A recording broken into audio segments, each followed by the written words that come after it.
membebaskan kita melalui penderitaannya. Dia bertanya kepada Bapa di surga, bisakah ambillah cawan ini? Artinya masih adakah jalan lain yang bisa menyelamatkan umatmu ini tanpa harus melalui kematianku, tanpa harus melalui penderitaan yang begitu berat ini? Itu arti doa ini. Ya Bapa, jikalau Engkau mau, arti jikalau Engkau mau, jikalau masih ada jalan lain, ya Bapa, buatlah. Tetapi saudara-saudara, banyak orang gak mengerti ayat ini. Ayat ini menyatakan bahwa perjuangan Tuhan Yesus untuk menyelamatkan manusia penuh pergumulan. Kenapa? Karena penderitaan itu bukan gampang. Manusia biasanya pada umumnya mau menghindari penderitaan. Itu pada umumnya. Berjuang, berusaha menghindari penderitaan. Tapi Tuhan Yesus akan masuk ke dalam penderitaan. Ketika dia masuk ke dalam penderitaan itu, bukan hanya penderitaan fisik, bukan hanya dicambuk, dipukul, bukan, tetapi dicaci maki. Bayangkan saudara, diolok. Dia Tuhan. Kalau manusia saja dicaci maki, ketika saudara dicaci maki, gak siap mental, ambil batu lempar, kan gitu ya. Ketika kita dicaci maki, kita bisa ludahin dia. Itu manusia. Allah pencipta, Allah pemilik, dicaci oleh ciptaannya sendiri. Itu namanya penderitaan batin, saudara. Penderitaan yang sangat dalam. Maka waktu dia menghadapi kematian itu, dia berdoa, masih adakah ya Bapa jalan lain selain harus mengalami penderitaan ini? Tetapi apa jawaban Bapa di surga? Dari ayat 43. Ayat 43 merupakan jawabannya. Kita akan perhatikan dari Lukas pasal 22 tadi, ayat 43. Saya akan bacakan. Maka seorang malaikat dari langit menampakkan diri kepadanya untuk memberi kekuatan kepadanya. Biasanya kalau diberi kekuatan untuk apa? Diberi kekuatan untuk mengerjakan. Ketika Allah memberi kekuatan, berarti ada tugas yang harus dikerjakan. Buat apa kekuatan kalau tidak dipakai? Maka seorang malaikat memberi kekuatan kepada Yesus. Untuk apa kekuatan ini? Untuk menderita. Jadi malaikat memberi kekuatan bagi Yesus untuk menjalani penderitaan itu. Artinya bahwa jawaban Bapa, engkau memang harus menderita. Engkau memang harus mati. Tidak ada jalan yang lain. Tidak ada jalan yang lain menyelamatkan umat manusia selain engkau harus mengalami penderitaan, selain engkau harus mati. Itu arti malaikat menguatkan dia. Kekuatan itu menjadi jawaban Bapa. Kematian, penderitaan harus terjadi. Saudara-saudara, lalu kalau kematian, penderitaan harus terjadi, mengapa Yesus takut? Di dalam ayat 4 berikutnya ya, Tuhan Yesus takut. Ayat 44, ia sangat ketakutan dan makin bersungguh-sungguh berdoa. Peluhnya menjadi seperti titik-titik darah yang bertetesan ke tanah. Orang menganggap bahwa kalau Allah mengerjakan segala sesuatu itu mudah.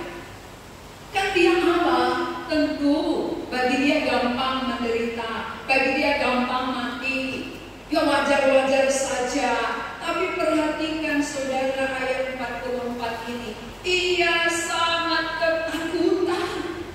Pernahkah kita karena ketakutan keringat kita luar biasa basahnya? Seperti itu yang dialami oleh Tuhan Yesus menghadapi kematian,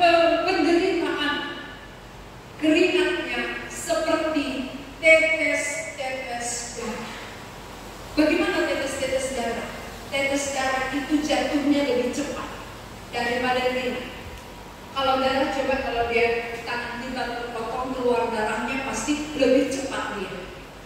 Jadi keringat Tuhan Yesus waktu berdoa di taman Getsemani seperti itulah jatuhnya cepatnya. Mengapa? Di tengah-tengah pergumulannya, di tengah-tengah doanya, dia begitu ketakutan menghadapi penderitaan. Ada malaikat sudah katakan, engkau harus melakukan itu.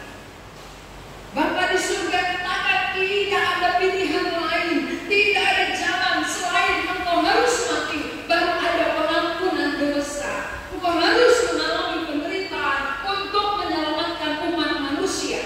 Lalu waktu dia berdoa, peluhnya seperti titik-titik darah.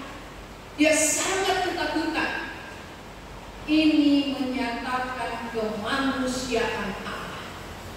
Ini menyatakan bahwa Yesus yang adalah Allah juga manusia 100%. Yesus Allah 100%, Yesus juga manusia 100%. Bagaimana maksudnya manusia? Manusia 100% berarti dia juga mengalami seperti kita alami. Dia ada daging, dia ada darah, dia ada perasaan, dia ada semua seperti yang kita punya. Maka ketika dia menghadapi penderitaan, dia sangat ketakutan. Jadi Alkitab sengaja menuliskan ini semua dengan terang, dengan jelas bagi kita, supaya pengenalan kita akan Yesus itu benar. Pengenalan kita akan Yesus tidak separuh-separuh, tetapi Yesus itu memang benar Allah 100%, manusia 100%. Ketika dia berdoa, nampak kemanusiaannya, terlihat bentuk manusia yang memang ketakutan menghadapi penderitaan. Jadi saudara-saudara yang dikasihi, begitu bergumulnya Yesus menyelamatkan kita, begitu menderitanya dia menghadapi kematian itu, begitu bergumulnya dia, mengapa kita anggap enteng? Mengapa kita anggap sepele? Maka banyak orang pikir begini, oh gampang sekali orang Kristennya percaya Yesus selamat. Gampang sekali selamat ya, sudah percaya berbuat dosa lagi. Ini pengertian yang menyimpang. Kalau kita sudah diampuni, kalau orang yang sudah mengenal penderitaan Yesus untuk menyelamatkan dia, membebaskan dia dari maut kepada hidup, tidak mungkin dia hidup berlumpur dosa. Jadi orang Kristen yang menganggap sepele kematian Yesus, yang menganggap gampangan sesudah mengaku buat lagi, berarti itu bukti tidak kenal. Itu menandakan tak kenal siapa Allah kita. Kalau orang yang mengenal betapa beratnya perjuangan Tuhan Yesus menyelamatkan kita, ketika dosa kita diampuni, tidak mungkin kita bermain-main lagi di dalam dosa. Kita sudah berlumpur dosa, lalu disucikan, dibersihkan. Orang misalnya ngambil air ke sungai, ya, dia junjung airnya, berjalan kaki, lalu dibawa ke rumah, dan dengan itu dia bersihkan kita yang berlumpur tadi. Maukah kita kembali berlumpur-lumpur? Pasti kita menghargai pengorbanan. Saya pernah punya pengalaman, saudara. Pengalaman saya sangat menyakitkan hati saya. Di Kabanjahe dulu air sangat sulit sekali. Lalu ketika sulit air, saya harus ke sungai. Itu waktu saya SMP. Ambil air harus ke sungai bawa ember. Jadi saya bawa ember. Bayangkan SMP kan belum kuat sekali ya. Saya bawa jalannya begini, bukan rata, turun-turunan. Lalu ambil menetes, ya bukan deras ngambilnya. Menetes airnya lama baru penuh. Sesudah penuh dibawa, dijunjung ke atas, naik ya, naik ke bukit. Sampai di atas saya tuangkan ke bak. Sampai di situ ada kakak saya mandikan itu. Ini aja sakit sekali. Saya mati-matian ngambil air yang tidak terlalu deras, ngambil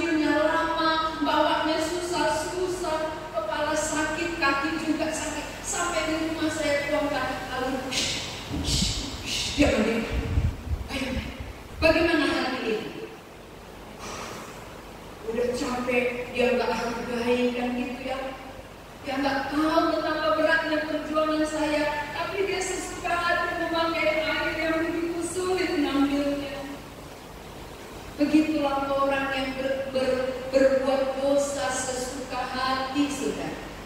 Siapa yang menganggap gampangan berbuat dosa berarti tidak mengerti betapa beratnya perjuangan yang telah dilakukan Yesus bagi dia. Berarti itu tandanya dia tidak mengenal. Walaupun dia katakan, aku percaya kok, aku sudah percaya, butut aku butut, nggak persia doa, kan gitu ya. Aku persia nggak beres, bundukah kalau begitu. Tapi dosa itu artinya tidak kenal. Kalau kita kenal, kita mengerti perjuangan yang begitu berat. Gak mungkin kita main-main dalam dosa. Lalu mungkin dalam hati kita menjawab begini, iya Bu, memang kami gak mau main-main, tapi kami gak mampu. Mungkin itu jawabannya yang lebih tepat ya. Kami mau berhenti, tapi waktu kami mau berhenti, terus dosa itu mendorong keluar dia. Ya, gak bisa di stop. Berarti masih itu isinya. Kalau kita mau berhenti tapi kita tidak mampu, menandakan bahwa isinya masih dosa. Luarnya Kristen, ya. Merek apa? Kristen. Apa agamamu? Kristen. Apa isinya? Dosa. Gitu ya. Isinya belum ganti. Puluhan tahun Kristen, isi tak ganti-ganti. Beda isi, beda merek dengan isi. Biasanya kalau beda merek dengan isi bilang orang apa? Palsu. Ya, KW. Itu asli tuh, itu KW. Karena beda merek, mereknya bagus, isinya enggak. Jadi kita mereknya Kristen. Kristen itu artinya apa? Pengikut Kristus. Kalau memang kita pengikut Kristus, kita mirip dengan Kristus. Itu baru asli. Tapi kalau kita katakan aku Kristen, pengikut Kristus, tetapi perbuatan setan yang tiap hari keluar dari hidup kita, itu menandakan berarti kita belum diampuni, saudara. Belum diampuni. Kalau sudah diampuni, berarti kita merasa risih dengan dosa, mengingat bagaimana perjuangan Yesus yang begitu beratnya, bergumul luar biasa. Kita tidak tahu menghargai. Saudara-saudara, bukan orang lain yang menyelamatkan kita. Bukan orang lain. Bukan pendeta menyelamatkan saudara. Tetapi Yesus Kristus yang sudah turun dari surga. Dia bergumul di Taman Getsemani. Dia mencucurkan darah seperti tetes-tetes darah keringatnya saudara. Karena takutnya. Ada anak SMP karena takutnya ujian. Kencing celana. Anak SMP kan takutnya menghadapi ujian. Kencing. Ini artinya apa? Luar biasa ketakutan mempengaruhi kita. Berarti Yesus yang 100% manusia punya pengalaman ketakutan seperti yang kita alami. Mengapa dia tahankan semuanya itu? Menggantikan kita supaya kita tidak ketakutan menghadapi Allah kelak di surga. Dia sudah ketakutan menyelesaikan semua utang dosa kita, supaya sesudah dilunasinya kita tidak perlu takut menghadap Allah, karena kita sudah dilunasi oleh Kristus. Siapa yang belum lunas utangnya pasti dia ketakutan menghadapi Tuhan, dan tidak akan mungkin dia berani berjumpa Tuhan. Maka selagi di bumi ini, sebelum saudara dipanggil, selesaikan utang dosa saudara. Melalui apa kita bisa bereskan? Melalui apa utang kita selesai? Lewat pengorbanannya, kematiannya, tidak ada yang lain. Maka malaikat tadi memberi kekuatan kepadanya untuk menjalani itu. Malaikat memberikan kekuatan kepada Tuhan Yesus. Engkau harus mati. Tidak ada jalan lain selain engkau harus mati. Jadi kalau dia sudah mati, lalu kita tidak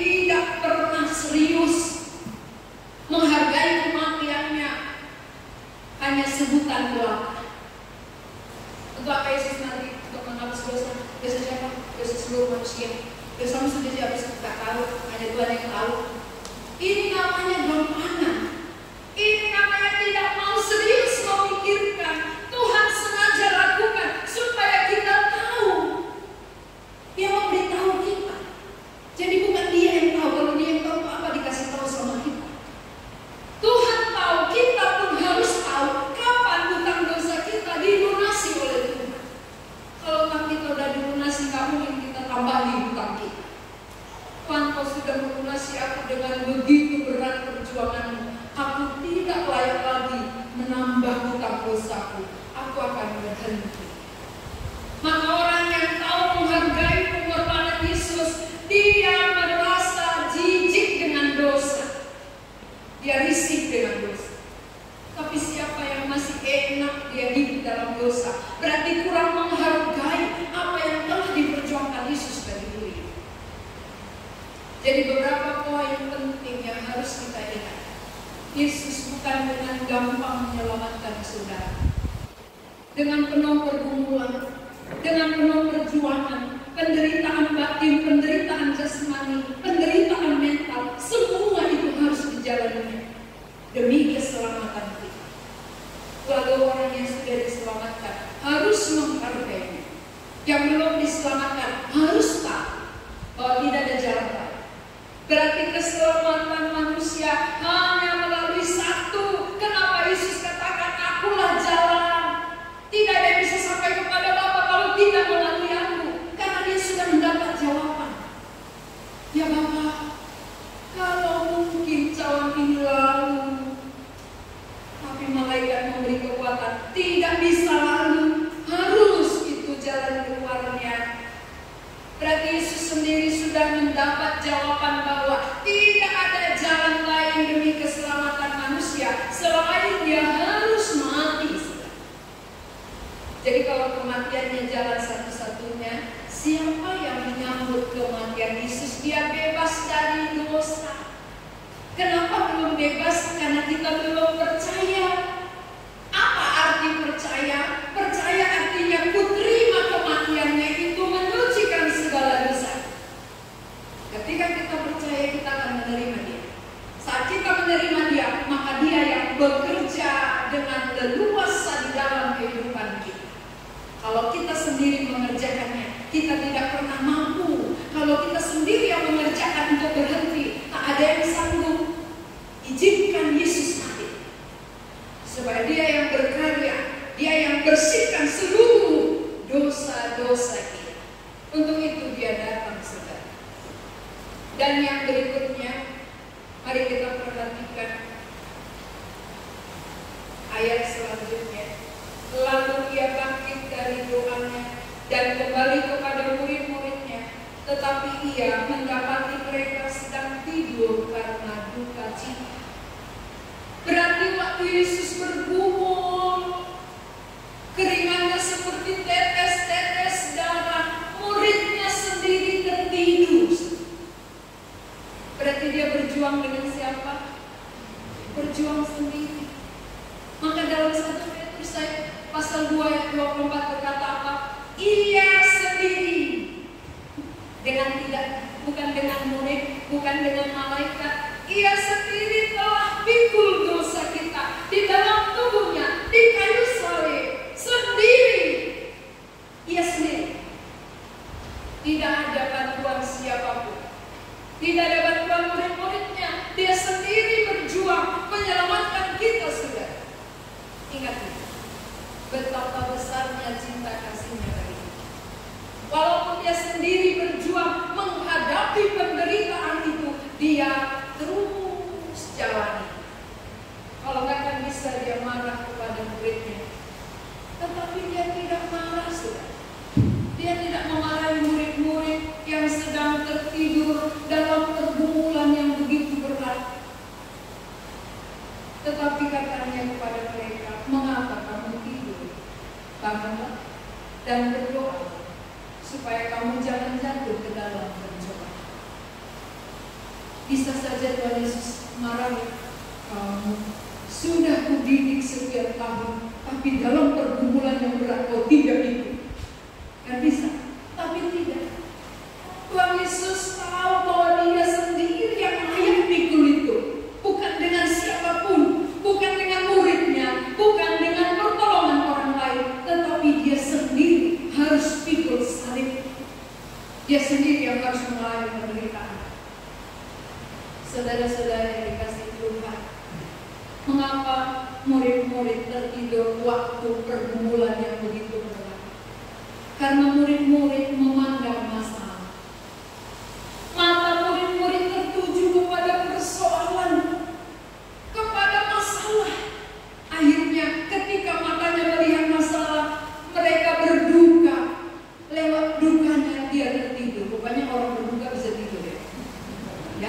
biasa ya.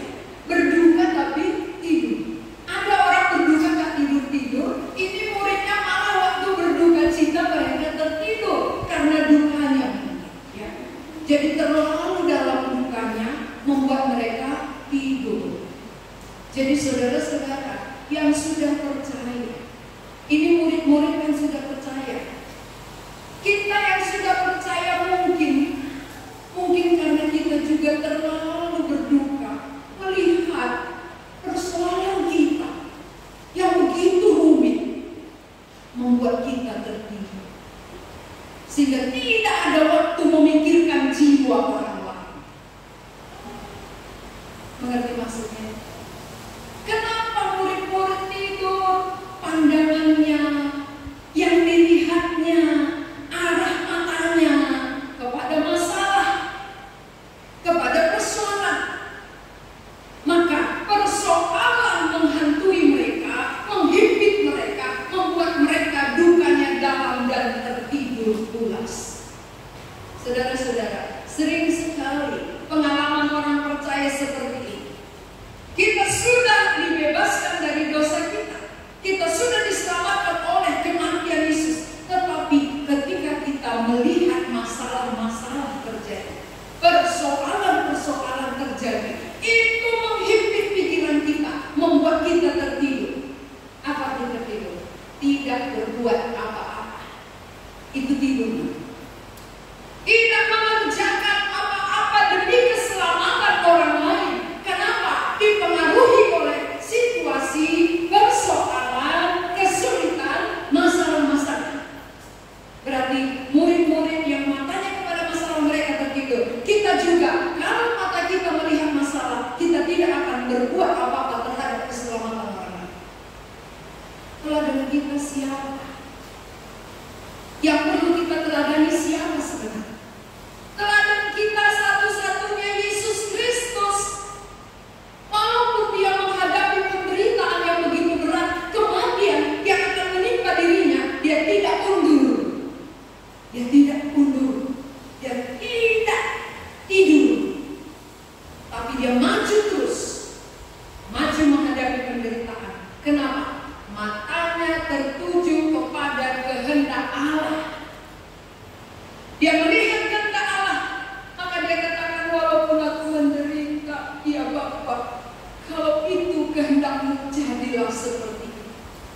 Bukan kehendakmu yang jadi, kehendakmu ya Bapa. Kehendak Bapa dia harus mati, dia harus menderita. Dia jalani demi tercapainya tujuan Allah. Tujuan Allah apa? Keselamatan manusia. Tujuan kita diselamatkan apa? Keselamatan kita. Sesudah kita selamat, tujuan kita apa? Kemakmuran kita. Begitu. Kalau kita sudah dibebaskan dari dosa yang membelenggu kita selama ini, tujuan Allah itu adalah supaya kita ringan, bisa pikirkan orang lain. Bukan masalah lagi yang kita pikirkan, bukan persoalan lagi. Masalah persoalan sampai mati nggak akan pernah selesai. Ingat itu. Tulis dalam-dalam di dalam hati kita. Masalah, persoalan, kesulitan sampai kita meninggalkan bumi tak akan pernah berakhir. Namanya bumi tempat masalah. Di surga baru berhenti masalah. Siapa yang mau berhenti cepat masalah? Ya, pulang. Tapi kalau nggak dipanggil nggak bisa juga pulang, ya kan? Aku mau pulang Tuhan, berat kali masalah di sini.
Jadi semua jemaat gak boleh jadi hakim. Gak boleh menghakimi saudara yang lain. Kalau dia mundur, kalau dia down, kalau dia jatuh, ya bukan kita Tuhannya. Lapor aja sama Tuhan, Tuhan, saudara itu lagi jatuh. Kalau nggak dia, kan gitu aja. Bukan gitu, kok kayak gitu dia. Dulu gitu dia, sekarang gini. Kayak kita yang suci kali. Makanya ada seorang ibu ceritakan teman yang lain, saya bilang gitu. Itu lagi dia. Kita pun bisa seperti ini. Jangan sombong. Siapa pun bisa menang. Gak ada yang hebat, gak ada yang hebat. Semua manusia rapuh. Oleh kekuatan Tuhan kita bisa berdiri. Tidak ada orang hebat. Ya, saya bisa berdiri di sini karena Tuhan, bukan karena hebat saya. Enggak. Saya punya kerupuknya. Enggak ada yang hebat. Hanya karena ada tugas yang dipercayakan Allah, maka diberikan kekuatan. Seperti malaikat memberi kekuatan kepada Tuhan Yesus. Kepada saya pun karena Tuhan ada beri tugas, dia beri kekuatan. Kalau dengan kekuatan saya sendiri, udah lama saya tumbang, udah lama saya mati pingsan melihat banyaknya persoalan dan pergumulan. Tapi bukan ke situ mata. Masalah itu membuat kita semakin dikikis, semakin kita tajam, ya. Mata kita semakin tajam memandang Allah. Tuhan Yesus sudah mengalami penderitaan.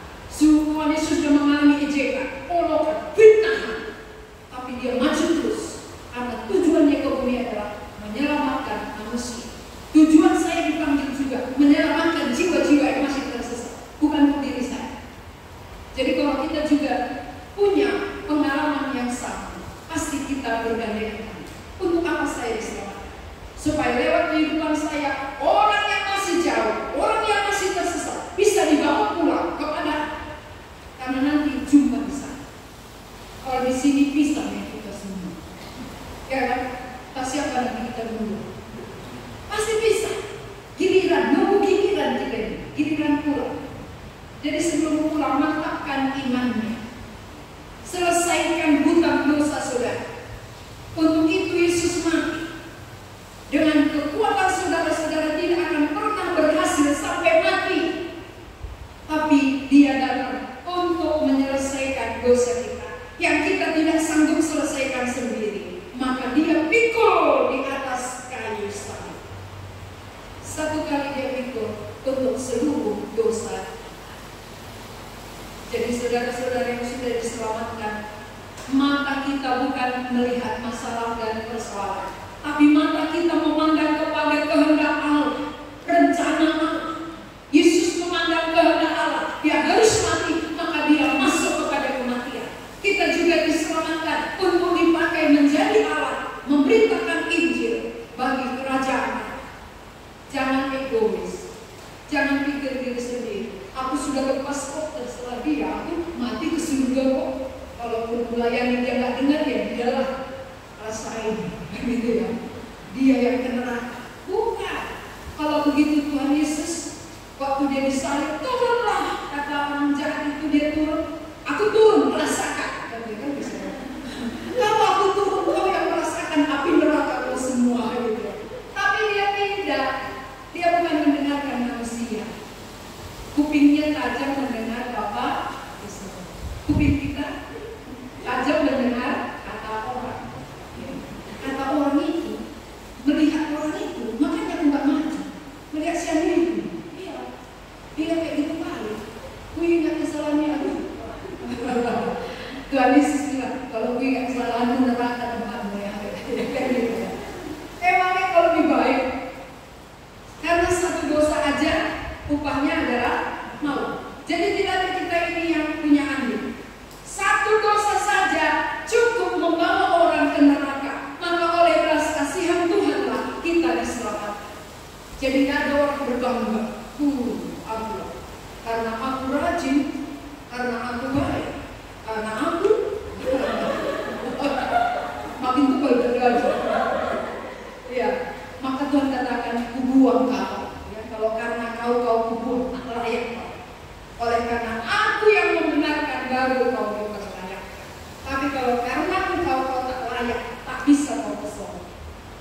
Jadi siapapun manusia oleh karena dirinya takkan pernah masuk surga.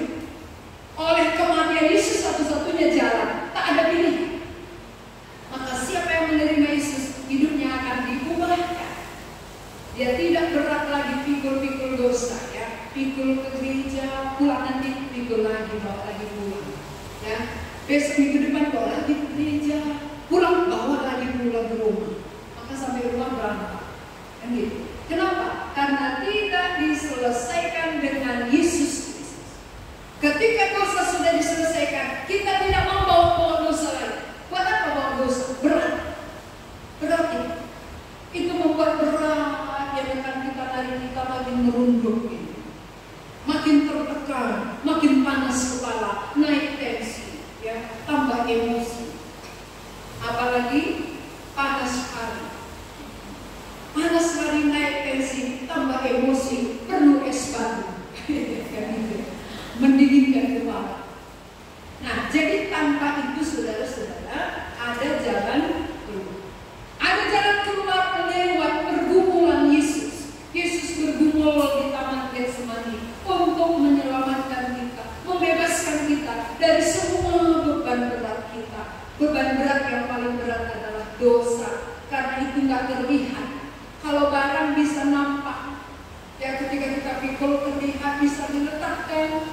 Tapi kalau dosa nggak terlihat, bagaimana kita meletakkannya? Harus melalui iman kepada Yesus Kristus. Ketika kita beriman, maka dosa kita akan diselesaikan olehnya. Kita menjadi ringan. Siapa yang sudah percaya, mari bangun. Jangan tidur. Bangun, lihat jiwa-jiwa yang masih banyak membutuhkan kehadiran kita. Banyak jiwa yang belum tahu kebenaran, sehingga kita yang sudah tahu harus mau dipakai oleh Tuhan. Sebagaimana Tuhan sudah dipakai untuk keselamatan kita, kitalah perpanjangan tangan Tuhan memikirkan jiwa-jiwa yang masih tersesat di bumi. Mari kita berdoa.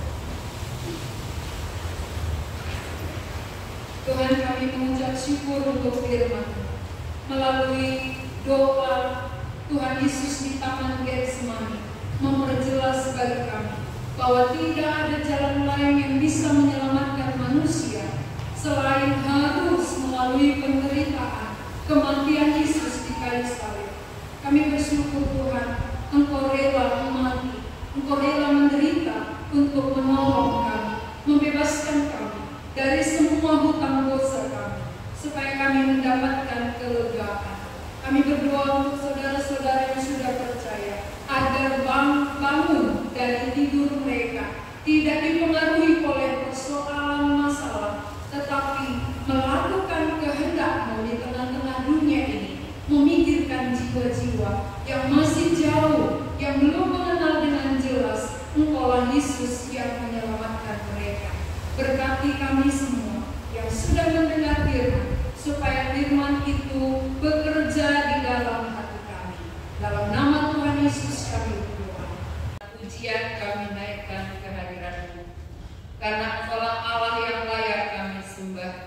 Engkau Allah yang berkuasa, yang patut kami tinggikan. Kami berterima kasih untuk ibadah kami hari ini. Engkau ada di tengah-tengah kami dan siap memberkati kami, terkhusus melalui kebenaran firman-Mu. Kami adalah sangat terbatas, tetapi ada Roh-Mu yang tidak terbatas, yang dapat melampaui segala akal dan pikiran kami, yang dapat menjamah dan menjangkau setiap manusia dari latar belakang yang berbeda-beda. Biarlah kasih dan kemurahan Tuhan turun atas kami masing-masing, sehingga kami mendapatkan berkat yang sama. Kami siap diisi oleh kebenaran firman Tuhan. Dalam nama Tuhan Yesus kami berdoa. Amin. Jemaat dipersilakan duduk kembali.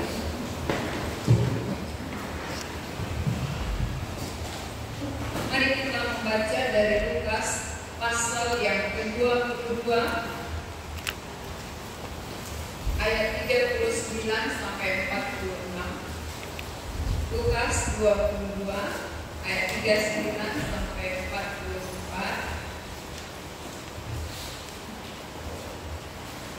Kita akan baca dalam bentuk responsoria. Saya baca ayat ganjil, kita semua baca ayat genap. Di taman Getsemani. Lalu pergilah Yesus keluar kota, dan sebagaimana biasa ia menuju Bukit Zaitun, murid-muridnya juga mengikuti dia.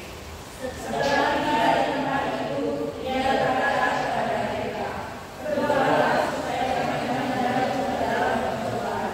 Kemudian ia menjauhkan diri dari mereka, kira-kira sekelempar batu jaraknya. Lalu ia berlutut dan berdoa, katanya, "Ya Bapa-Ku, jikalau Engkau mau, ambillah cawan ini daripadaku. Tetapi bukanlah kehendakku, melainkan kehendakmu yang terjadi." Maka seorang malaikat dari langit menampakkan diri kepadanya untuk memberi kekuatan kepadanya. Ia sama dapat menandakan bersungguh berdoa. Kemudian menjadi saksi di hadapan yang bersama-sama. Lalu ia bangkit dari doanya dan kembali kepada murid-muridnya, tetapi ia mendapati mereka sedang tidur karena duka cita. Katanya kepada mereka, "Mengapa kamu tidur? Bangunlah dan berdoalah, supaya kamu jangan jatuh ke dalam pencobaan." Tema khotbah kita hari ini adalah Prapaskah yang kedua. Minggu lalu kita Prapaskah pertama, ini Prapaskah kedua, dan hari Jumat kita akan merayakan Jumat Agung, yaitu sehubungan dengan kematian Tuhan Yesus. Jadi ketika Tuhan Yesus menjelang dia ditangkap, ya, menjelang ditangkap berarti sebelum ditangkap dia membiasakan diri berdoa. Jadi kebiasaan ini sudah sudah terlaksana dari hari ke hari, bahwa dia memang berada di dalam doa. Bukan hanya waktu mengalami kesusahan, penderitaan, masalah baru dia berdoa, tetapi dia memang sudah aktif, ya, sudah melakukan doa itu menjadi kehidupannya setiap hari. Dan sekarang ketika menjelang kematiannya juga dia berdoa. Dia berdoa ke sebuah taman yang bernama Taman Getsemani. Di Taman Getsemani Tuhan Yesus berdoa. Berarti ada sebuah taman yang cocok untuk berdoa. Ya, tidak berisik, tidak ribut, dia bisa tenang bersama dengan murid-murid. Jadi waktu dia berdoa, dia ajak murid-murid ke tempat itu. Tetapi sesudah sampai di Taman Getsemani, dia menjauhkan diri dari murid-murid. Dia bukan satu tempat, dia bukan satu kelompok, namun dia menjauhkan diri, jaraknya sekelempar batu, ya. Kalau sekelempar batu berarti tidak terlalu jauh. Itu jarak antara murid dengan Tuhan Yesus. Nah, ketika dia berdoa, itu dalam ayat 42 doanya seperti ini. "Ya Bapa-Ku, jika Engkau mau, ambillah cawan ini daripadaku, tetapi bukanlah kehendakku, melainkan kehendak-Mu lah yang jadi." Mengapa Tuhan Yesus berdoa seperti ini? "Ya Bapa, ambillah, jika Engkau mau, ambillah cawan ini." Apakah cawan? Cawan itu sehubungan dengan penderitaan. Berarti Tuhan Yesus